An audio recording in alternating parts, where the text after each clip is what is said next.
And a welcome here to Wake Up Call with Dan Tortora, where sports meets life. Happy to be here with you inside the Great Lakes Honda City studios, up and down the East Coast, the Midwest, the West Coast, and all around the globe on YouTube.com and Facebook.com, both / Wake Up Call DT. We got the PJ here with us, and we're jumping right into the action. PJ and I speaking about, we just talked about the World Series. We're going to be getting into the first college football playoff rankings of the 2025-26 season. Then we'll go college football Week 10 recap, Week 11 picks, NFL Week 9 recap, Week 10 picks. PJ, I'm going to bring it up on the screen so you can see my picks up against the picks of the committee. So this is what it looks like. My top 25 and the top 25 of the college football playoff committee. So 1 through 6. I have Indiana, Ohio State, Texas A&M, Alabama, Georgia, Ole Miss, and they have Ohio State, Indiana, Texas A&M, Alabama, Georgia, Ole Miss. So the only thing we have different in the top 6 is I have Indiana first, they have Ohio State first, and you and I discussed this, and that's because I believe Indiana has 2 quality wins, and I believe Iowa's gotten better, and then Oregon has 1 loss to, Indiana. They haven't lost since. So I look at that. Now, do I think that Oregon and Iowa's strength of schedule is great? No, but I do think, 2 quality wins over 1 makes sense. But if Texas keeps on winning and Ohio State and Indiana stay undefeated, then maybe that Texas win does push them over because, and I'm going to tell you why, Indiana's got 2 quality wins, Oregon and Iowa. Ohio State has 1 quality win, Texas. So that's why I put Indiana above them, because they have 2 instead of 1. However, Oregon and Iowa play each other this week in Week 11 at Kinnick Stadium in Iowa.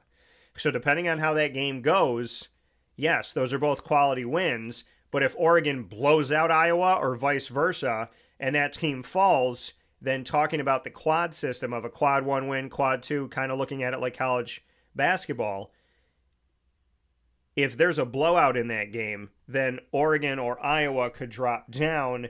And then if Texas continues to do well, then, okay, you look at it and say, okay, Indiana played these 2 teams, beat them, 2 quality wins, but Oregon blew out Iowa by 20 points, or Iowa blew out Oregon.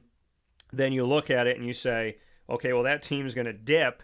And if Texas rises and another team dips, then you could have Indiana with 1 quad 1 win or a quad 2 win, and then you have the quad 1 win for Ohio State. So things can fluctuate. They're fluid. Right now you have a quad 1 and a quad 2 win, in my opinion, for Indiana, quad 1 over Oregon, quad 2 over Iowa, and then you have a quad 1 win over Texas for Ohio State, but you don't have any other quality wins beyond that, in my opinion, of merit to talk about. So depending on how things shake out with Oregon at Iowa, that may affect where Indiana stands in my rankings, but that's where we are right now. I have Oregon, BYU, Texas Tech. They have BYU, Texas Tech, Oregon, because the committee seems to value the Big 12, and you'll see it in 2 places in my rankings versus the college football playoff. We have the same 3 within a group, but they have the Big 12 getting more love than Oregon. They have the Big 12 getting more love than the ACC.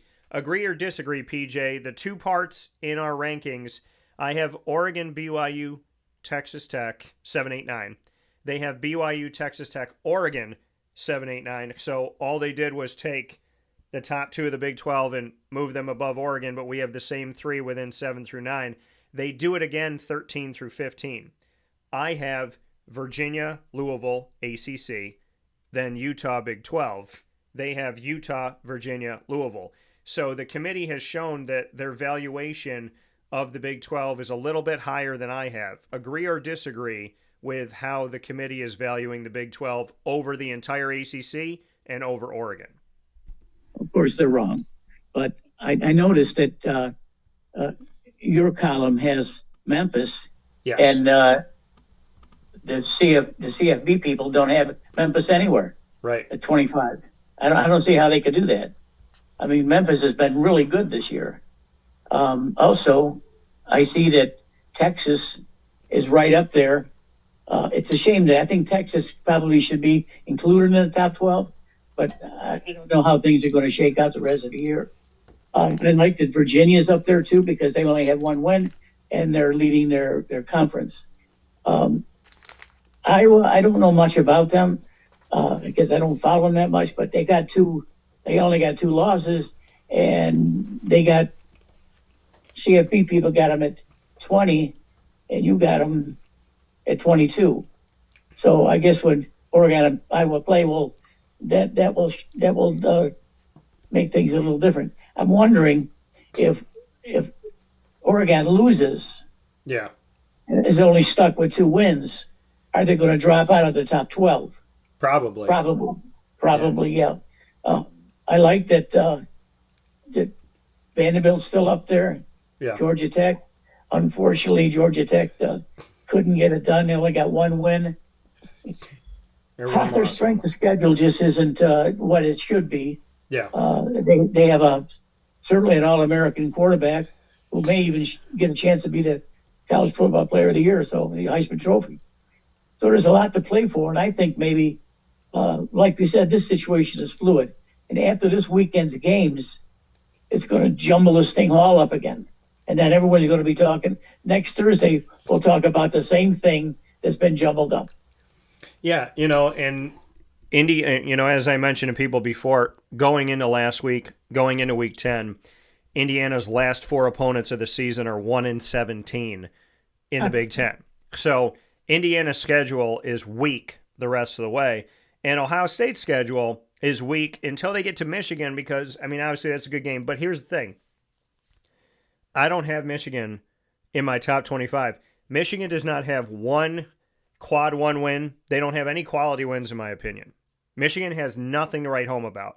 USC lost to Illinois, so they're not in my rank. They're at the bottom of it. The only reason why USC made it to 23 in my rankings, and they're 19 by the committee, which I very much disagree with, but like I said, the committee and I agree on a lot of things until you get to the bottom of the top 25, around like 19, 20 through 25, because there's it was like, how many Big Ten teams can the committee get in? And they put in USC, who has no business being there. They lost to Illinois, who's not a good team. They were overranked this year, and I told you that, and it's true, because they went from 9 to where are they now? 37th? So that loss to Illinois is horrible. I don't think a win over Illinois means anything, and a loss to them, that's a more glaring issue.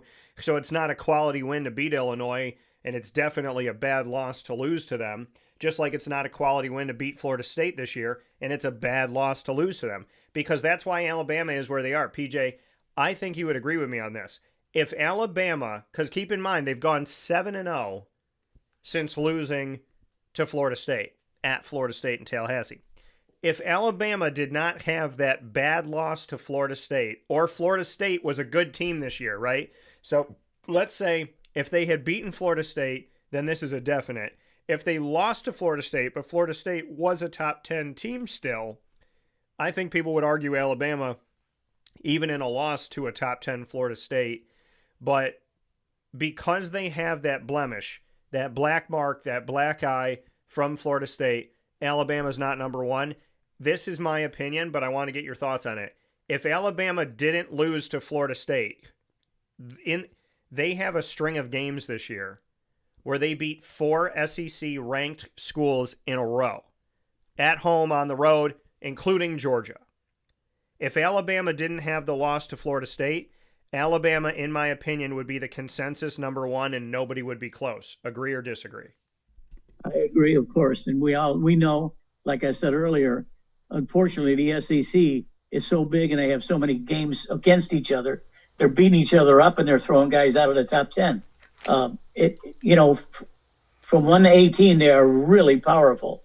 1 through 6, they're more powerful than any other conference in the country. But I think that the folks are going to see that when we start actually playing the playoff, which is weeks away.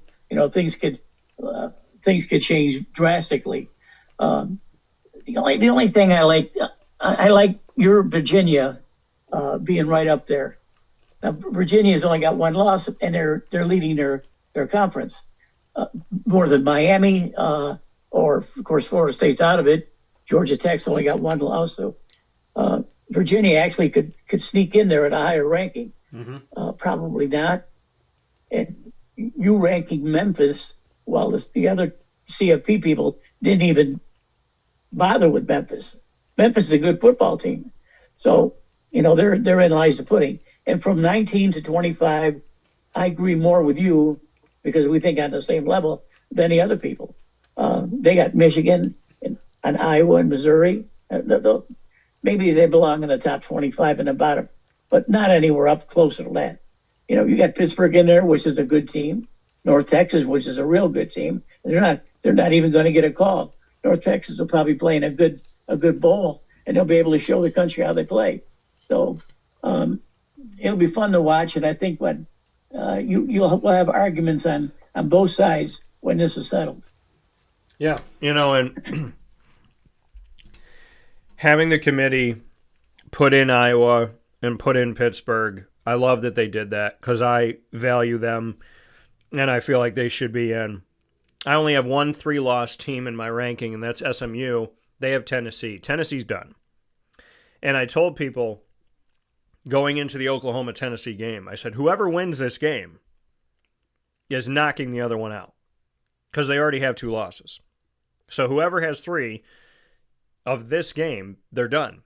The reason why I have SMU as my only 3-loss team in my top 25 at 6-3 is because if they value Notre Dame as a top 10 team for almost beating teams but not, well, SMU almost beat Baylor.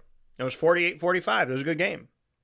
So if you value Notre Dame for losing to Texas A&M by 1, losing to Miami by 3, if you value Notre Dame to put them in the top 10 for 3 reasons, beating USC, which is not a good win because they shouldn't be in the top 25. They lost to Illinois, and USC has no quality wins this season. No quad one, nothing to write home about. Notre Dame's in the top 10 for beating USC, which to me is stupid, and then losing to Miami, but not losing by much, and losing to Texas A&M. There's no other team in the rankings right now that's getting credit for losing. How are you in the top 10 for losing? You would think that they beat Texas A&M or they beat Miami to be up here. So if SMU beats Miami and Notre Dame loses to Miami, if Notre Dame's a top 10 team, then to me, with SMU and everything they've done this year, and being close to Baylor, if we're going by Notre Dame rules, they were close to Baylor but lost. Notre Dame was close to Miami but lost. Common opponent, SMU beat Miami. Notre Dame did not. So I think if Notre Dame's going to be 10, then SMU should be in. Because SMU's had a good season. They fought hard. And they beat Miami, who Notre Dame lost to. And like I was saying to you before, PJ, I was on the call for the college football playoff, and we had a discussion about, and I was listening to the committee's reasoning for why they put Notre Dame at number 10, and they talked about Notre Dame passing the eye test. And I said, well, if you're drunk in a bar in the middle of the night and it's dark, everybody passes the eye test. So that's reality, right? You're dancing in the bar, you've had a few, took a couple shots, it's really dark, everybody looks pretty. So in my opinion, Notre Dame, that's who Notre Dame is. Notre Dame's that girl in the bar that 3, 4, 5 drinks in and it's dark. Well, she looked like a 10. And they have Notre Dame at a 10, but when you turn the lights on, she ain't no 10. So sounds like you got a lot of experience. I don't get drunk. I've never been drunk. I'll tell you that much, PJ. But I'll tell you this: when you're in a place and it's dark, everybody looks different. So there's a reason why they dim the. I was in a restaurant and I was doing an event, so I turned the lights up, and the bartender came over to me and said, "Cut them lights off. Turn the lights down." And I said, "Why?" She goes, "I got a bunch of people on dates right now. The lights need to be dim." I said, "Nah, turn these lights up so that they know who they're going home with. This is ridiculous." They wanted the lights down for dating so that people, enjoyed their date. And I said, you need to turn them lights up and let people see what they're talking to. So what I'm essentially doing with the college football playoff is I'm turning the lights on Notre Dame to let you know that there's a buck tooth and a unibrow, and maybe you need to figure out if you want it or not. So I'm not with it, Notre Dame. I don't believe in it. You're the only team in America that's getting quality, that's getting credit for losing. So Texas, to me, is better. Texas has quality wins. Texas may be the reason why Oklahoma's not in the college football playoff this year, and Oklahoma started off strong. So, in my opinion, the best two-loss team is Texas.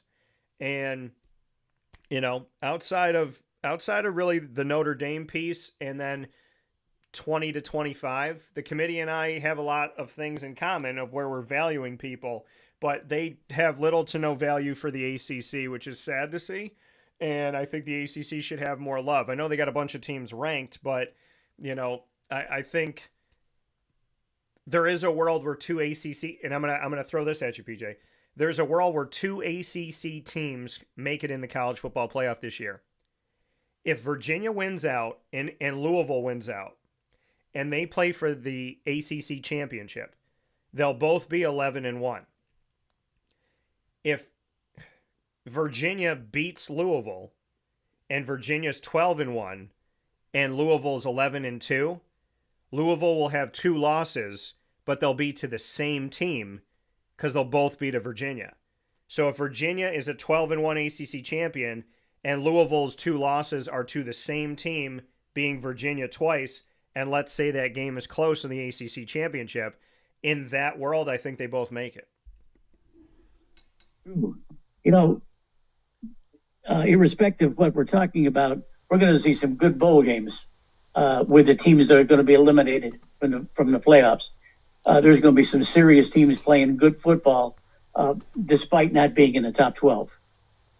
Yeah, so it's going to be fun. It's exciting. We're going to talk about it right after this fast break. PJ and I will take a look at how we did in week 10, and then we'll take a look at week 11 and make our picks here on Wake Up Call inside the Great Lakes Honda City Studios. Stay with us. And now a message from Myers Creek Brewing Company, with locations at their Cazenovia Farm Brewery, Syracuse Inner Harbor Tap Room, and soon-to-be Lake Placid Tap Room.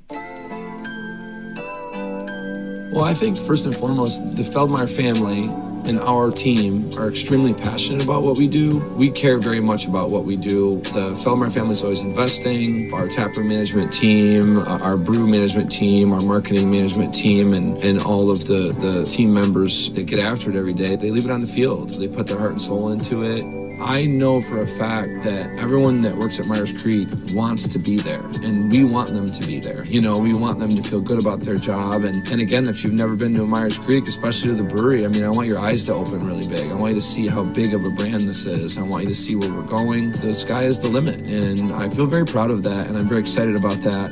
When you think of designing a menu for a brewery, it's kind of open to a lot of different interpretations. You can do American, you can do Asian, you can do Italian, and you just have to find, how that meets that pub style dining experience, that gastropub vibe. And I think it's super fun for us because obviously we know that, everyone in the world's going to sell a pizza or a burger or a French fry, but what can we do to be different? And what can we do to be true to who we are? We are a brewery, a brew pub. So the flavor profiles are kind of all over the place. I think it's super cool that we have a massive smoker at the brewery in Cazenovia, and we smoke a lot of our products. A delicious smoked turkey. We have barbecue ribs on Sundays. From a pulled pork sandwich to a chicken wing, you go to the Inner Harbor and you go to the Kaz location and you'll find similarities in the menu, but also things that are a little different and also kind of fit those different demographics or different communities, and also hopefully just drive you to try every tap room that we have open at some point, because you get a little something different at each one.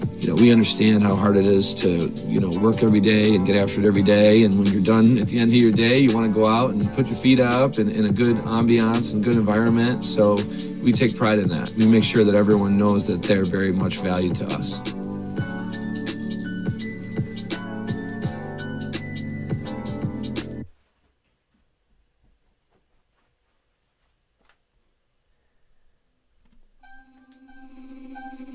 This is Jim Dispenza, owner of Game Point Sports Complex. You hear the same story across any sport that kids play and any sport that adults play. There's never enough places to play. That was definitely true with volleyball, definitely true with basketball. It could be cheerleading, it could be field hockey, which is what we're seeing now. Every sport has a lack of places to play, and I think Syracuse in particular is a place where it's really bad. Despite the fact that we've got a lot of athletic talent around here, we just seem to have not enough places for people to play, and they're going to different places. They're going to Rochester, they're going to, Buffalo. They're going all different places because we don't have a place here, and I felt like that should change. This was a long project from planning all the way through execution to opening the doors. A lot of work went into it, obviously a lot of money, a lot of resources, and the dream always was kids being in the gym, having a good time. And I've always felt like sports is the most unfiltered joy that you can observe with people, that people can experience, because it is fun, it is a sense of accomplishment, it's all of that wrapped into one thing. And so watching kids going up and down the court with big smiles on their faces has been just amazing,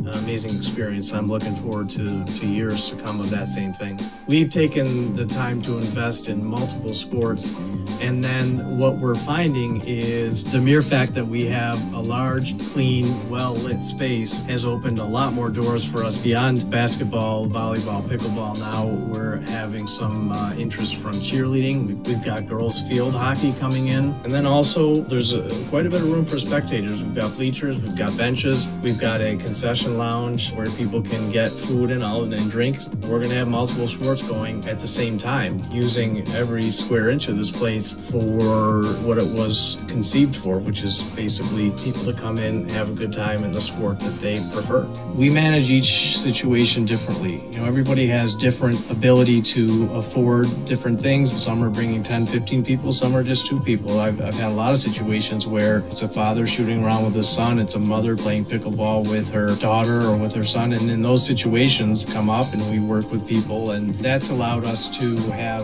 groups from 2 people up to 30 people and have some flexible pricing behind it. We're an organization that is here to work with the community any way we can, and I guess part of it is just making sure that we have the flexibility to put together a plan that makes sense regardless of the size of your group. So in order to book time, the best option is to go to our website, gamepointsports-syr.com. You can click from there and sign up for events, sign up for your own particular training, sign up for birthday parties, all of that.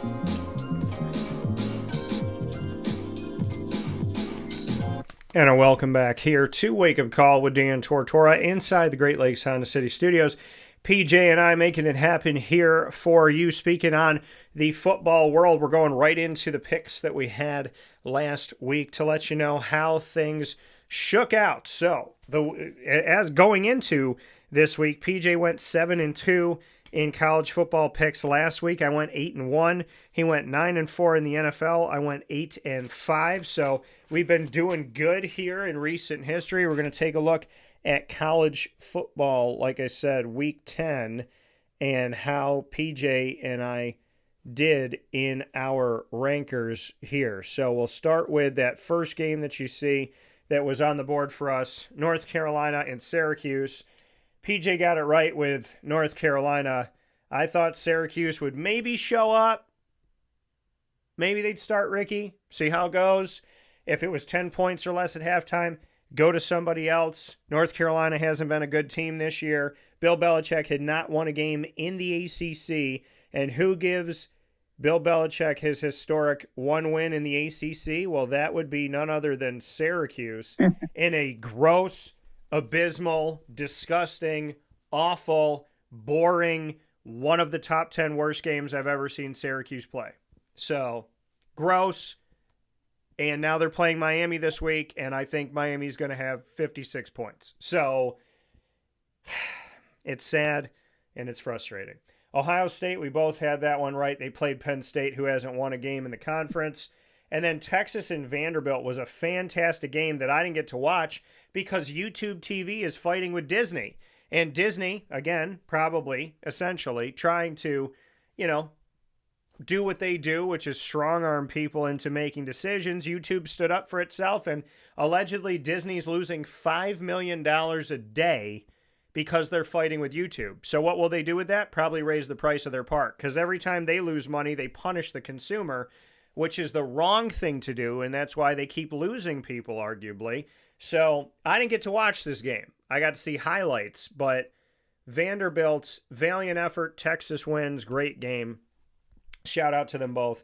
I should have picked SMU. I knew that, and PJ and I talked about it. Miami gets the win, or pardon me, SMU gets the win over Miami on the road, so we were wrong on that one. Then we went with the Houston Cougars, and Houston taking a look at where they are here, and the Houston Cougars, another team in the Big 12 that you look at and you say, okay, they've been creeping by that top 25. Are they a team that could be a little sleeper like Cincinnati? But Houston ends up dropping it here and hasn't done well. So they lost to West Virginia.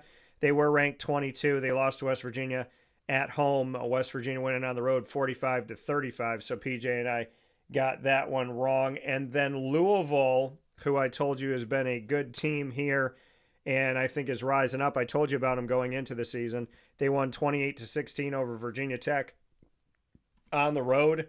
So we got that one correct. And then Notre Dame goes up against Boston College, wins 25-10 on the road. Boston College, the only reason why Syracuse isn't the worst team in the ACC, you know what that reason is, PJ? 2 words. Boston College. That's oh, why. Jeez. Boston. That's terrible. Syracuse is 1-5. Boston College is 0-5 in the ACC. So Notre Dame gets the victory there. Then we take a look at Texas Tech, who defeats Kansas State 43-20. And Kansas State last year lost to 3 unranked teams, and they kept ranking them in the top 25. This time around, they're not doing that, so Texas Tech gets the win.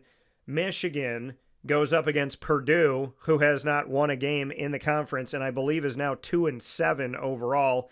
Michigan, and here's another thing. When they talk about close losses, what about close wins? Purdue is awful. 2-7,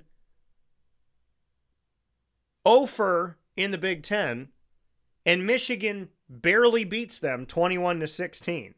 So, for those of you that are saying Michigan's got a shot at making the college football playoff, they barely beat Purdue. We did get that one right, though. And then Georgia Tech, in their matchup, the Georgia Tech Yellow Jackets, who have had themselves a good season up to this point. They lose to NC State 48-36. It's their first loss of the season. And I've covered Dave Doran and NC State long enough to know that you can't count them out no matter what their record is. So, I thought Georgia Tech would stay undefeated, but I'm not surprised that NC State got them. And shout out to Dave Doran for another key victory feather in his cap. And then we go to Oklahoma, where the wind blows swinging down the lane. And we have Oklahoma defeating Tennessee 33-27. Like I said, I believe Oklahoma knocked Tennessee out of the college football playoff. So we have that there. And then we take a look at Utah and Cincinnati. Utah wins the game 45-14. I thought Cincinnati could maybe be a spark here, but Utah's done some good things. PJ gets that right. And then we have Ole Miss Lane Train. Where will the Lane Train be? Is it going to stay in the Ole Miss station? Will it go down to Gainesville? What's going to happen? Well, right now, he's beating South Carolina 30-14, and Ole Miss is going to make the college football playoff, in my opinion. And then Georgia, that team, wonderful Georgia, they get the win over the Gators 24-20. Wonderful effort by the Gators to make that a close one in the Everbank Stadium. That is the Gator Bowl. The hell with it. Yeah, I mean, whatever it is now. It was the Everbank Stadium, the Everbank Field, TIAA Bank Field, then the Everbank, so whatever. So they should call it the whatever field. How about that? So we have 1, 2, 3, 3-2, 4, 5, 6, 7-2, 7-3, 8, 9, 10. PJ goes 11-3 this week. I did not. I went 1, 2, 3, 4, 5, 6, 7, 8. So PJ goes 11-3, and I end up having 8 wins in this one and 6 losses. I still have a winning record, but PJ beat me out. Any thoughts, PJ? Good. Yeah. So any thoughts on it? Was there any surprises in week 10 for you? Well, Florida played tough, but frankly, actually the score of the game should be 31-20 because Stocking kneeled down at the 1 yard line when the time was running out. So unfortunately, the only people got pissed off about that were the gamblers. So, but they played well. They just didn't hold up. Ohio State to me is looking better and better every week. They don't lay down against a team that's not competitive, and they beat the good ones. I think they're going to be very formidable, and I think that they're probably going to keep going. Ryan Day has an explosive offense. As a matter of fact, his offensive coordinator is in line for some of the colleges down in the South. I also know that Tulane is probably going to lose their coach to LSU. So there's a lot of things moving, and seems like every week when there's a win or a loss in college, it affects the job openings, especially in the South. Yeah, and that Tulane coach, John Summerall, name coming up a lot. I love spending time with John Summerall. He's one of the people that I really enjoy visiting with, and we've built our relationship over time, and he's definitely got that passion and that Southern flavor, and I think he's going to be in the SEC, maybe Auburn, maybe LSU. We'll see. I'd love for him to stay in Tulane, but we'll see what happens. Let's take a look at college football week 11 as PJ and I make our picks, and we're going to start with, and there's been games that started on Tuesday night. Games are played on Tuesday and Wednesday, and there's games tonight for Thursday. There's games on Friday. So, PJ, Tulane at Memphis. Tulane is a team that has played well this season. They have 2 losses, but like we said, talk about John Summerall. He came in last year, and Tulane shot right up in the American. He's 6-2 right now, going up against the 8-1 Memphis team. Whoever wins this, going toward the American Championship game in a couple weeks, that's going to decide, arguably, who's going to be that team in the college football playoff. So this has huge implications. Tulane at Memphis, what do you got? Well, I like Memphis, and it's fortunate for the Tulane people. I'm not sure they're going to play with a lot of fervor because, the word is out that they're going to lose their coach. The thing about the Southern colleges is you have to be a Bubba. You have to be a guy that they can look at. Brian Kelly coming in was not a Bubba. He didn't adjust to the Bubbas, and subsequently they didn't listen to the Bubbas. So you're gonna find these colleges in the South are going to remain with someone hired from the South. And as of right now, the opportunity to play in the American Championship still alive for Navy, Memphis, North Texas, Tulane, South Florida, arguably, and East Carolina only has 1 loss in the conference as well. So there is a wide open run toward the American Championship, and I'm excited to see what's going to happen. I'm going with Tulane in this game to upset Memphis, which is going to really throw a monkey wrench in everything, because then you're going to have a 2-loss Memphis, you're going to have a 2-loss South Florida that beat Florida and Boise State earlier on the season, and now you're going to have Tulane back in the conversation, and it's going to even more heighten the conversation about John Summerall's future. So I'm going to go with Tulane in this one. It's a great game, and I hope Disney will stop fighting with YouTube TV so I can actually watch this game. If not, then I'm going to have to, hook up my television. I'm going to have to send a signal to the aliens that are orbiting the Earth and see if they can bounce one back to me. The next game that we have going on here, Disney, you got more money than most of us will ever see, or there's not as many. We don't even know the zeros that you have in your bank account. Stop fighting with YouTube TV. Stop making this an issue. You're probably going to be my annoying moment of the week. And Disney, if I've learned anything about you, as much as I've loved you over the years, you are greedy, you are rude, and you strong-arm people, and you try and make people bend to your will. And I'm happy that YouTube's sticking up for itself. I'm happy that they said, this is not a good deal for the both of us. It only benefits Disney. And I'm happy that they are taking a stand, because I feel like most people buckle against Disney, and you shouldn't. Stick up for what you believe in and do the right thing. And YouTube, keep fighting for us. and let's get a better deal and let's lower these prices, because Disney, stop telling us you're going poor, and you've raised your prices on all of us. You've raised your price on Disney Plus. You've raised your price in the parks. You have punished people that have come to you for years. You have literally beaten the backs of people. I should say figuratively. You haven't literally done it. You've figuratively beaten the backs of people that have given so much. My family alone has given more money than I can count, tens of thousands of dollars, to Disney, and you continue to punish the people that have always been by your side. You have raised prices, you have price gouged the hell out of people, you have punished people, and you used COVID as a means to raise and increase and create other opportunities to make money. You use the pandemic to get richer. That's sick. It's deplorable. You're not the Disney I grew up on. Do better. So YouTube, keep fighting. I'm on your side. And let's get this thing right. So let's go to the next game that we have here. Indiana at Penn State. That's a laugher. We're not talking about that one. So let's go into Georgia at Mississippi State. Any chance that Mississippi State trips up Georgia? No, I don't think so, Daniel. Georgia's on a roll. Their defense is awesome. I tell you, last weekend I saw two teams mash it up in the pits, and Georgia can win the line of scrimmage. Just about anyone. They should win this game easy. Yeah, so I'm going with Georgia in this one as well. Again, Georgia would be higher, but they lost that game. The only loss that they have is to Alabama, so they will stay behind Alabama unless Alabama takes a second loss that you can argue is a bad loss, and then you can move them under Georgia. But right now they're above them. BYU, Texas Tech. This could be the fight before the Big 12 championship. This could be the Big 12 championship ahead of the Big 12 championship. Who wins BYU at Texas Tech? I think Texas Tech has the offense to beat BYU. They're playing at home, and there's an awful lot to play for. And these guys don't normally play for this kind of stakes. So I look for them to step it up.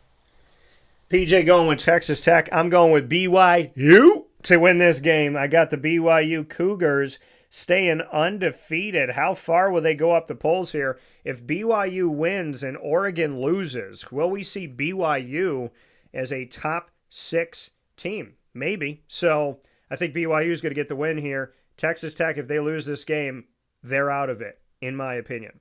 Next game that we have up here, speaking of the college football playoff, we're not going to talk about Ole Miss because they're playing a church, the Citadel, so we're not doing that. Then we're going to go into Oregon at Iowa. I mentioned this one before. It's at Kinnick Stadium. Kinnick Stadium, their offensive coordinator and quarterbacks coach, a good friend of mine, Tim Lester, he said that Kinnick Stadium has been sold out for many, many, many years. This game is sold out. There's almost 70,000 people that will be there, and I'd love to get your thoughts, PJ. The lowest ticket you can get is still over $100. So Oregon at Iowa, the two teams that are the best wins that Indiana has, who wins this game? Oregon doesn't look like the same Oregon that I remember last year. They're not playing quite as fast as they have been, and I'm going to step out here. I'm going to take Iowa in the upset here. Yeah, PJ going to go with Iowa. I will also be going with the Iowa Hawkeyes in this game to get the win. I got Iowa at home at Kinnick Stadium to upend Oregon and move Oregon out of the top 10. Next game that we have up here, PJ, Texas A&M at Missouri. Texas A&M's played a pretty weak schedule. They don't have too many things to write home about, even though they're undefeated. Missouri has no reason being in the top 25, in my opinion, because Missouri's schedule hasn't been great either, and Missouri's taken losses, which Texas A&M has not. Who wins Texas A&M at Missouri? Well, Texas A&M plays fast. Not only do they play it mentally, physically they're fast. They got some guys that can race up and down the field in a blink of an eye. Earlier when I was thinking about this, I liked Missouri to start with, but the more I thought about it and researched Texas A&M, I don't see them losing this game. TAMU, I'm going with Texas A&M to stay undefeated. This will be considered a quality win for them because of Missouri getting respect this season, but Missouri should not be in the top 25 in my opinion. They're one of the SEC schools that is underwhelming and maybe is only in the top 25 because they're in the SEC. Auburn at Vanderbilt. Any chance that Auburn, who likes to play spoiler, especially late in the season, finds a way to beat Vandy? Oh, Vanderbilt played like a top 10 team last week. I think they win this game. Yeah, I mean, the sad thing about the Texas-Vanderbilt game is that both teams couldn't win. So I'm going with Vanderbilt in this one as well. They gave Texas all they could handle. Vanderbilt has been a terrific team. They've done a great job. And in these last 2 seasons where they've looked their best in a long time, who's their coach? Clark Lee, former Syracuse Orange linebacker coach under my wonderful coach, Scott Schaefer. I'm going with Vanderbilt to get the win at home. Wake Forest at Virginia. Any chance that Virginia trips up, PJ? Wake Forest has played spoiler. They just beat Georgia. They almost beat Georgia Tech when they were at home. And Wake Forest has, I believe, beaten SMU this season. So when you look at Wake Forest, yeah, they beat SMU 13-12, and then they lost to Georgia Tech 30-29, and against Virginia Tech on the road 30-23. They played good games here. Now they got blown out by Florida State, but Wake Forest has played spoiler, and they could be the reason why SMU is not going to make this thing, because they gave SMU a loss that was very, very bad. So what do you have for this game between the Wake Forest Demon Deacons and their matchup that they're going to have this week, which brings them into Virginia? Wake Forest looked terrible against Florida State last week. And Florida State's not a good team. So I don't know what happened to Wake Forest. They certainly didn't show up. With that being said, I think I like Virginia. Yeah, I like Virginia. Virginia's only got 1 loss. Who's Virginia's quarterback? Chandler Morris. Where did he come from? North Texas. And so North Texas, look at how well North Texas is playing without him. They're 8-1, and Chandler Morris is on a Virginia team that has 1 loss, and the North Texas team that he left only has 1 loss. So shout out to both of those teams. Much love. Kind of like Cal having a better season this season, and then their former quarterback Mendoza having an undefeated season with Indiana. So interesting how those things happen. Quarterback leaves, makes another team better, but the team they left they get better as well, wondering if that loss of the quarterback is going to knock them out. LSU at Alabama, speaking of knock them out, will LSU find a way to knock Alabama down a peg, or does Alabama win? I think this is a very emotional game for LSU. They don't know the kids don't know what's happening, who's going to come in, who's not, who's going to lose their job. The kids are probably already lined up ready to go to a portal. And I think Alabama takes advantage of this and wins rather easily. Yeah, LSU, still a fighter in this thing, but I got Bama winning this game. Like I said, if Alabama didn't have that loss to Florida State, they're the consensus number 1, and I don't think that there's any argument that would make logical sense to have if Alabama was undefeated. They've won 7 in a row since losing their first game to Florida State. I think they win 8 in a row, beating LSU. Navy at Notre Dame. Navy beat themselves more than Notre Dame arguably beat them last year, because Navy turned the ball over 5 times in the game. Navy at Notre Dame, PJ, what do you got? Maybe really laid an egg last week, too. I guess we're going to have to go with Notre Dame because of Notre Dame. They're playing at home. There's a lot at stake for these guys, and I think the coaches will have them up for it. Yeah, my heart would love to see Navy get this victory, because it would actually catapult them into the polls. They would be the first team outside of the Big 12, Big 10, ACC, and SEC to be ranked this season in the college football playoff if they beat Notre Dame. I'd love to see it happen for Navy, and it would be a huge feather in the cap, but, I got Notre Dame winning this game, and they'll somehow rise up the polls, even though they shouldn't even be anywhere sniffing the top 10 right now already. But I will pick Notre Dame for this game. Next one we have up, PJ, is going to be California at Louisville. Like I said, Cal's done some good things this season. They're 5-4, 1 game away from being bowl eligible. Do they find a way to mess with Louisville's season, or does Louisville win at home? I think Louisville they've got a lot to play for, and they won't let down here. Yeah, I'm going with the Louisville Cardinals in this matchup as well. Proud of the California Golden Bears for the work that they've done this season, but I'm going to go with Louisville. And the next one that we have up here, PJ, before we head off to the NFL, this game makes me sad. Well, there's 2 games we got to talk about. I'll go to the sad one last. Let's go to Florida at Kentucky. What do you got? Well, Florida has a lot to play for too. They can scramble a way to get to bowl eligible. They showed up against Georgia. I think Kentucky wins the game, but I'm going to go with Florida because I'm a Gator. Yeah, I mean, Kentucky's played spoiler for teams, like you said. Still an opportunity for the Gators to be bowl eligible. PJ's going to go with Florida, and I'll give Florida a shot here because of how well they played Georgia. I'm going to give them a shot, even though I could see Kentucky winning this game at home. And then, this is really sad, you can get tickets to this game that I'm very confident are less than parking. There's no way that parking in Miami is $10 or less. Parking's probably $30. A hot dog's probably $20. A beer's probably $35. Miami ain't cheap, baby.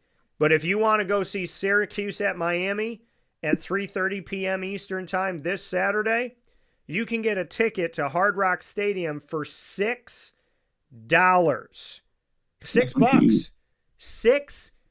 How many things can you get in today's America for say? Let me tell you this right now. The cost of a soda in the Dome in Syracuse is over $5. So you can go down to Miami for about the same price that you could buy a soda to come to Syracuse. So get on that plane, get in the nice weather, and you might as well buy up 25 tickets because these tickets are cheap. It's like going to the Family Dollar to watch a Syracuse game now. $6 to go see this, PJ. Syracuse at Miami. What do you got? Angel, this was going to be ugly. This is going to be ugly. I know that I know coaches are supposed to be good recruiters and good teachers, but your boys up there are not teaching anyone to play quarterback other than the one they lost. If this kid plays against Miami the way he did last week, he's going to get hurt physically. Miami this is a laugher, Daniel.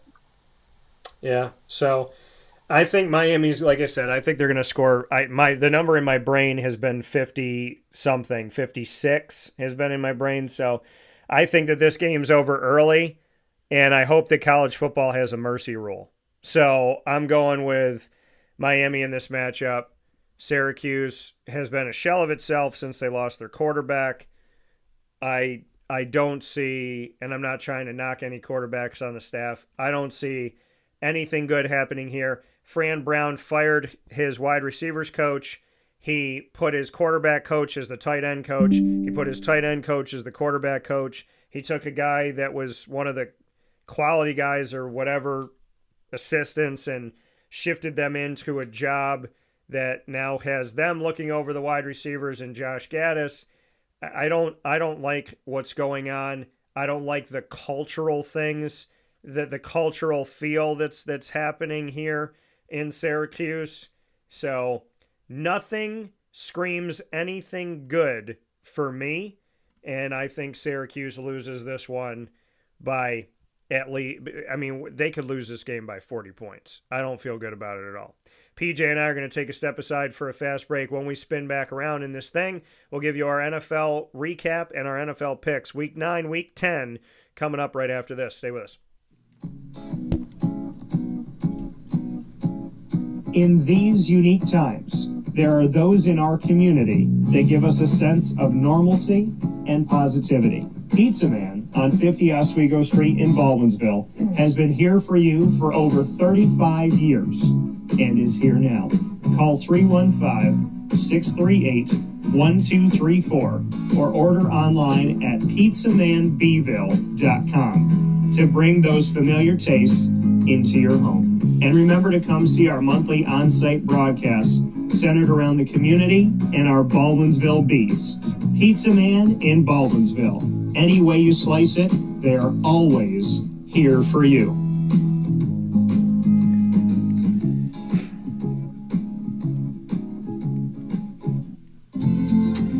Looking for your next ride?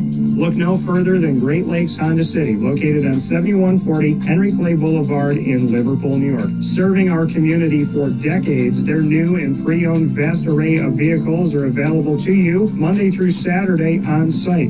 To search from home, shop at GreatLakesHondaCity.com. Call 315-365-5576 to set up an appointment. That's 315-365-5576 for Great Lakes Honda City, 7140 Henry Clay Boulevard in Liverpool, New York. Great cars, great people, Great Lakes.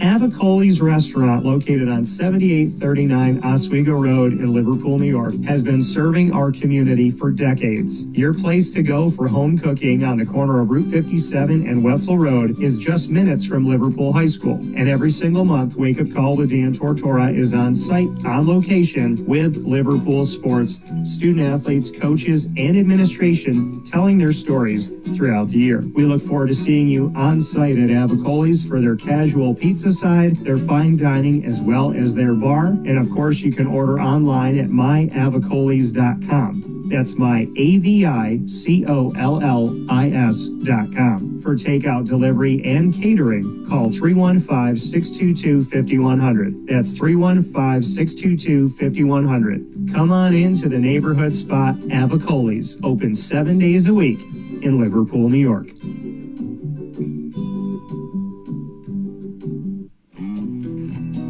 K9 Campground Dog Boarding is your home away from home for your furry-loving friends. Open 7 days a week with drop-off and pickup times in the morning and later on in the day and early evening. K9 Campground Dog Boarding is the spot to trust with your dog for short and long-term stays. Call 315-299-4013 for more information. That's 315-299-4013, and go to k9campground.com as well. That's the number 9, KAMP ground.com, where you will find all of the information on their different cabins, which include the classic cabin, executive cabin, grand cabin, and luxury cabin. K9 Campground Dog Boarding, where your dog will have indoor and outdoor areas as well as their own private cabin for any size, any breed, as well as dogs with different needs. Dog parents and dogs alike choose K9 Campground Dog Boarding. Isn't that right, Lily?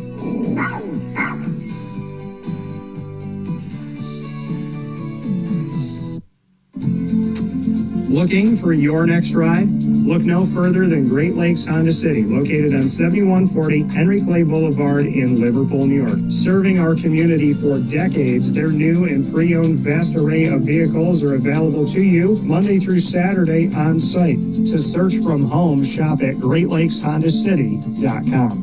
Call 315-365-5576 to set up an appointment. That's 315-365-5576 for Great Lakes Honda City, 7140 Henry Clay Boulevard in Liverpool, New York. Great cars, great people, Great Lakes. Here's a message from Renee from Bryan's Landing, located on 6523 East Seneca Turnpike in Jamesville, New York. Open Tuesdays and Wednesdays for dinner, Thursday through Saturday for lunch and dinner, and Sundays for brunch.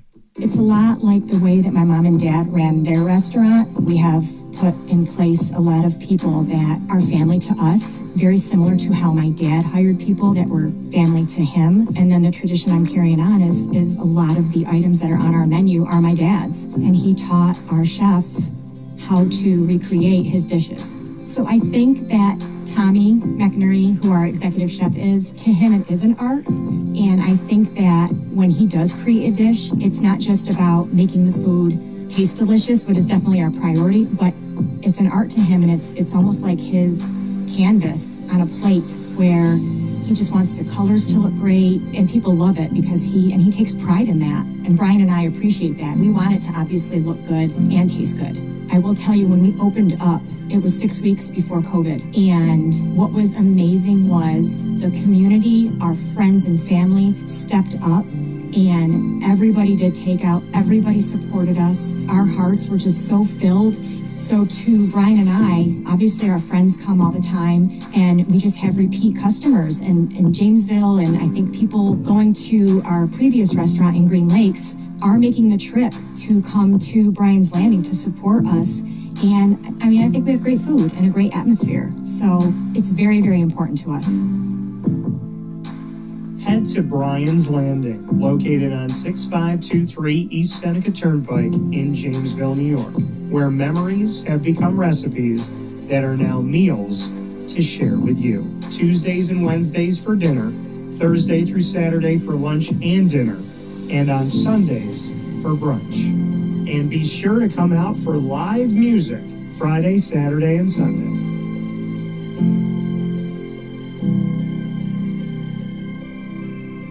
Life gets busy, and sometimes that means us running around. So K9 Camp Dog Daycare offers you an opportunity to give your dog a place to stay while you take care of what you need to throughout the day. K9 Camp Dog Daycare is located on 228 Old Bridge Street in East Syracuse, New York. You can see it from the highway, and it's just off of Erie Boulevard across from BJ's Wholesale Club. Call 315-437-7110. That's 315-437-7110 to schedule an appointment to bring your dog in and tour the facility. Appointments are Monday through Thursday after 6:30, where you and your dog can see everything that K9 Camp Dog Daycare has to offer, including a self-serve dog wash and a retail store filled with all of your dog's wants and needs, including food, treats, harnesses, leashes, and more, making K9 Camp Dog Daycare your one-stop shop for your furry-loving friend. Right, Lily?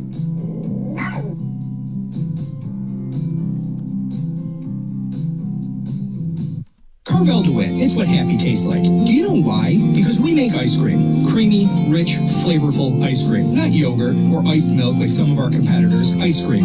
Fresh, by hand, daily. For the calorie conscious, we have something new for you. Our new Carvelite. Same great flavor, creaminess, and texture of our regular ice cream with only 35 calories an ounce. So whether you want an ice cream cake, flying saucer, dasher, carvalanche, hard or soft ice cream, we will satisfy your craving with our fresh, handmade regular or new Carvelite ice cream. Carvel DeWitt. It's what happy tastes like.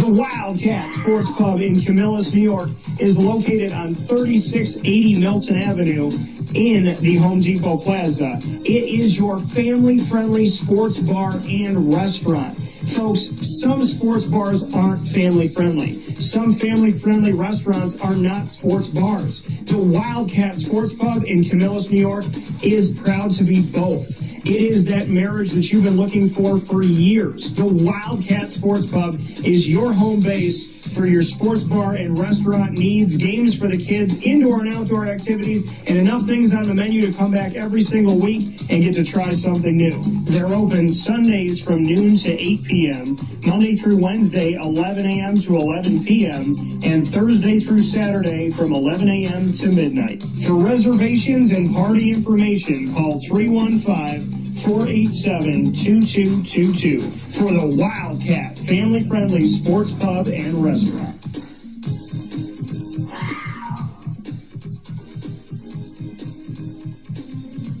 GG Cards and Breaks.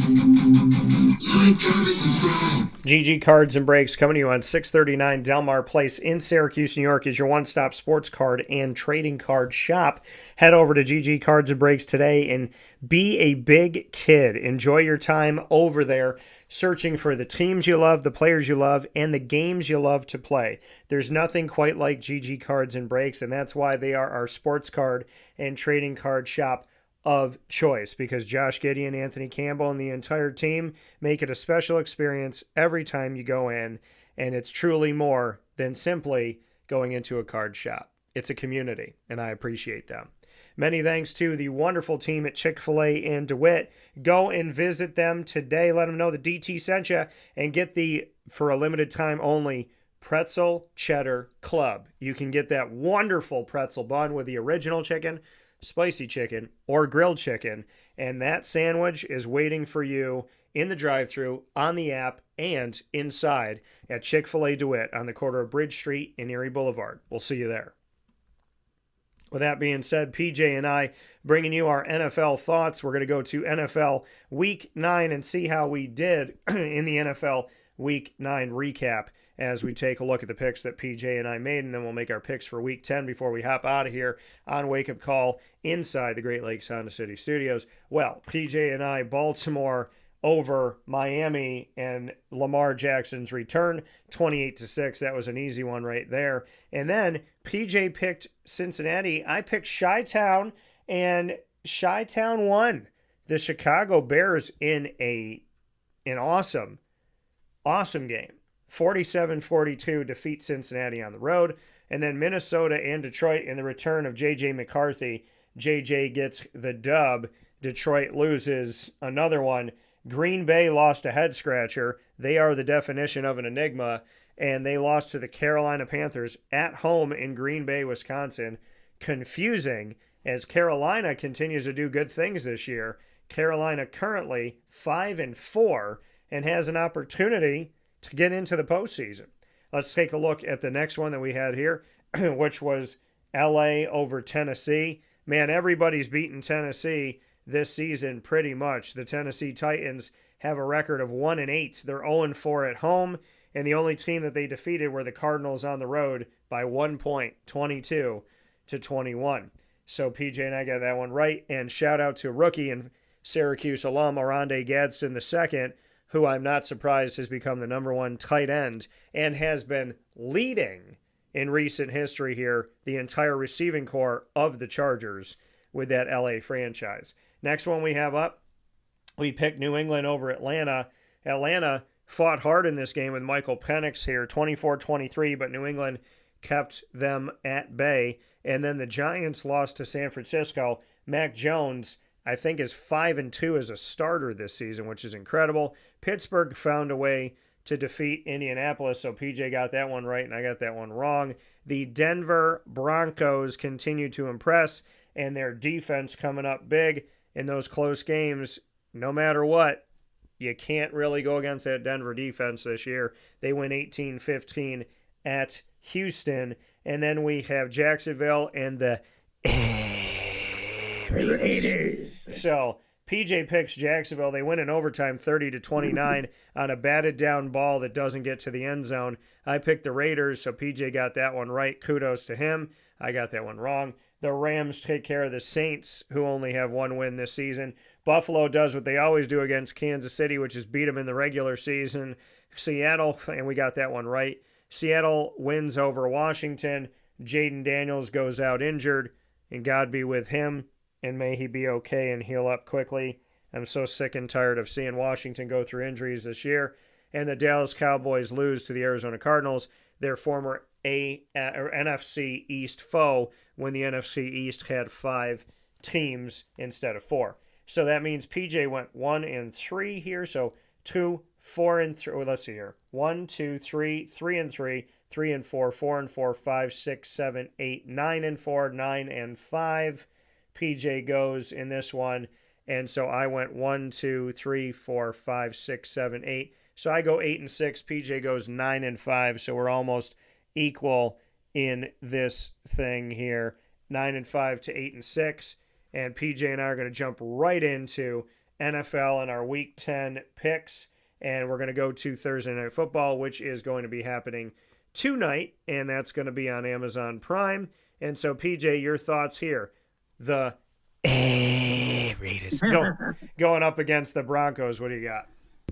Denver's playing really, really tough. I like them. Yeah, I like the Denver Broncos in this game as well. Like I said, their defense, just the way that they played, I like it. The game that's going to be in Berlin, Germany. What do you have for this one, PJ? Playing in Germany for the 4th year in a row and 3rd different city in Germany. They played in Munich. They played in Frankfurt. Now they're going to be in Berlin, Atlanta, Indianapolis. What do you got? Indy. Yeah, I got Indy in this game as well. The Giants going up against the Bears in Chicago. What do you got for this one? I think this is a good game. This is going to be a real good game. I don't like Chicago this year. I'm going to stick with New York. So PJ going with the Giants in this one on the road. I'm going to go with Chicago at home. So PJ's got the Giants. I got Chi-Town once again. And so we'll see if they work out. PJ went against Chicago. I went for them. last week, and I got it. We'll see if we could do it again. Buffalo at Miami. What do you got? This will be ugly. Buffalo. Baltimore at Minnesota. Lamar Jackson and J.J. McCarthy are back. I also have Buffalo for that game at Miami. What do you have for Baltimore at Minnesota, PJ? This is a big game for Lamar Jackson. I think he wins it. So PJ going with Lamar. And so he's got Lamar Jackson and the Baltimore Ravens in this game on the road at Minnesota. I'm going to go with the home team, Minnesota. So PJ going Baltimore. I'm going to go with Lake Minnetonka. And you got purple here, and you got Minnesota, little purple rain feel in essence of Prince. Cleveland at the New York Jets. The Jets have given up almost all of their players outside of Garrett Wilson and Breece Hall before the trade deadline because they're building toward the future, which they were doing like 3 years ago. So I don't really know what's happening. Cleveland at New York. What do you got? This will be a terrible game. I'm not sure people are going to watch it, but I'm just going to pick Cleveland because I think they're better than New York. Yeah, I'm going with Cleveland in this one as well because New York is already preparing to rebuild. Here's a game that's the Tom Brady Bowl is what I'm calling it. New England at Tampa Bay. Another good game. This is a real tough game. Let's talk about the tickets are over $240 for this game. I like Tampa Bay at home. Yeah, I mean, New England at Tampa Bay, going to be a good game. I think this game is going to be 33-31, and I'm going to go with New England on the road, even though I do like Tampa. We've seen some trip up with Baker Mayfield. New England just won a close game. I think they do it again in this. New Orleans at Carolina, two teams in two different places. Carolina's 5-4. New Orleans is, I think, 1-8 right now. Carolina's playing awful good. You got to give credit to the coaches over there. I like Carolina. Yeah, New Orleans is 1-8. I like Carolina in this game at home. Jacksonville at Houston, PJ. What do you got? Well, C.J. Stroud's not going to play. That's a big problem right there. And Jacksonville should win it. Yeah, I got the Jaguars winning this game. They just brought in Jacoby Myers, a good possession receiver, to help out their receiving core. Travis Hunter's obviously out, and God willing, he'll be back soon by the grace of God. So I'm also going to go with Jacksonville, and I hope that C.J. Stroud is back soon as well. Jacksonville on the road. Arizona at Seattle. We know that Kyler Murray is not going to be the quarterback for Arizona. It's Jacoby Brissett. Covered him in college at NC State. Told you he was good, and he's come up big. He's done some good things. Just beat the Cowboys on the road, and first time the Cowboys haven't scored 40 points at home this season because of Arizona. So, and Marvin Harrison Jr. found the end zone in Arlington, Texas. So Arizona at Seattle. Seattle just added another wide receiver, Rashid Shaheed of the New Orleans Saints, in a trade to join Jackson Smith and Jigba, arguably the best receiver in the country. What do you got? Kobe Brisket really hasn't been given credit for sticking around in the league as much as he should get. Yeah, he's always been a decent quarterback. And the difference between him and Kyler Murray is like night and day. Murray is short and can't throw or the darn, and Brisket's 6'6", you can see over everything. And the coaches are realizing that. They're saying, "We'll go with a big guy with a big arm in the pocket and let him play," and that's what they're doing. That's what they should do. But they're not going to beat Seattle.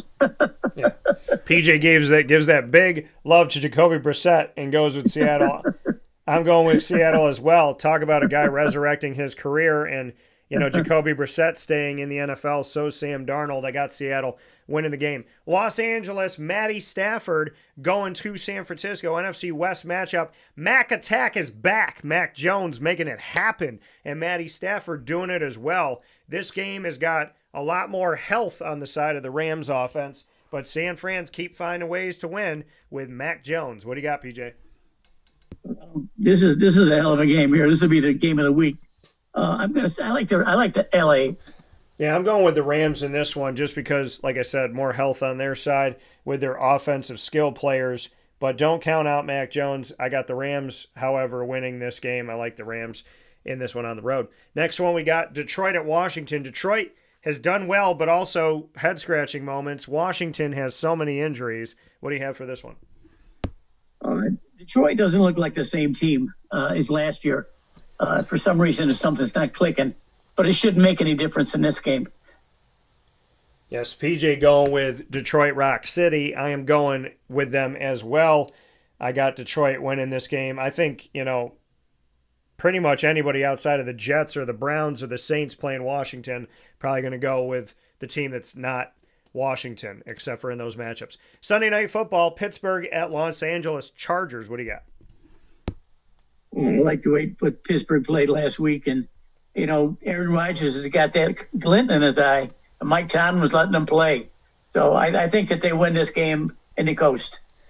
PJ going with Pitt in Sunday Night Football. I'm going to go with the Chargers. I don't really want to bet against Pitt, but I like the Chargers at home. I like their weapons, and I'm excited to see Arande Gadsden in prime time. Monday Night Football is a replay of what we saw last year in Brazil, Philadelphia at Green Bay. What do you got?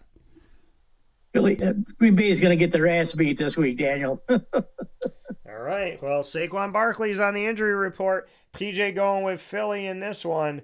I'm going to also go with Philly because Green Bay just doesn't make any sense. Once again, for like 3 years in a row, I told you they are an enigma. What's an enigma? It's something that you can't really figure out. It continues to change and kind of morph. And that's what I think is happening once again with the Green Bay Packers. So I will also be going with Philadelphia. PJ and I bringing you our picks, and you will see how we do when we take a look at them next week. PJ, as always, I appreciate your time. Love you, and to MT and to my big brother Joey, as well as Marissa and the Boom Boom. I'll talk with you soon. All right. See you later. Bye-bye. Take care.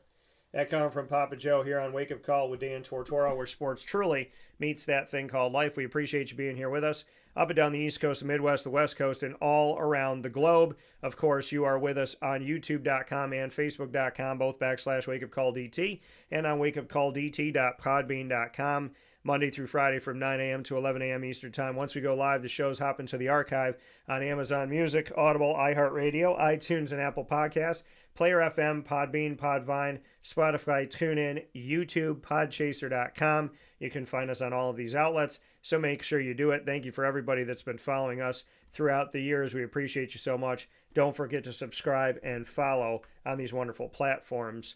And, of course, many thanks to our partners in Central and Upstate New York. Great Lakes, Honda City, Carvel, DeWitt, the Wildcat Sports Pub, GG Cards and Brakes, Myers Creek, both locations in Cazenovia and Syracuse Inner Harbor. Chick-fil-A, Cicero, Ma and Pa's, the snack capital of the world. Chick-fil-A, DeWitt, Game Point Sports Complex, Canine Camp Dog Daycare, Mother's Cupboard, where I have my sandwich 7 days a week, the Cuse McMother, exclusively at Mother's Cupboard, 3709 James Street in Syracuse, Pizza Man, as well as Brian's Landing, Canine Campground, Dog Boarding, Avicoli's, and we are the exclusive multimedia marketing partner of your Onondaga Community College Lasers, Bryan and Stratton College Bobcats of Syracuse, and the Binghamton University Bearcats. You'll find the Lasers every other Wednesday at 9 a.m. Eastern Time on Wake Up Call, and of course, coming up this Wednesday, November 12th at 9 a.m. Eastern Time, we'll have another special with the Lasers. Binghamton Bearcats every Tuesday at 10 a.m. Eastern Time. And, of course, each month with Bryan and Stratton College of Syracuse, including yesterday for their selection show. Both the men's team and the women's team made it to the national tournaments and will fight for a national championship. You can go back and watch those videos on all of our outlets, including youtube.com/WakeUpCallDT. Click subscribe, hit the notification bell, find the BSC Syracuse playlist, the Binghamton playlist, and the OCC playlist. Each of these wonderful schools are on WakeUpCallDT.com's homepage and underneath the exclusive partners tab. For more information on your Bearcats, go to Syracuse.bscbearcats.BSC. For more information on your Bobcats,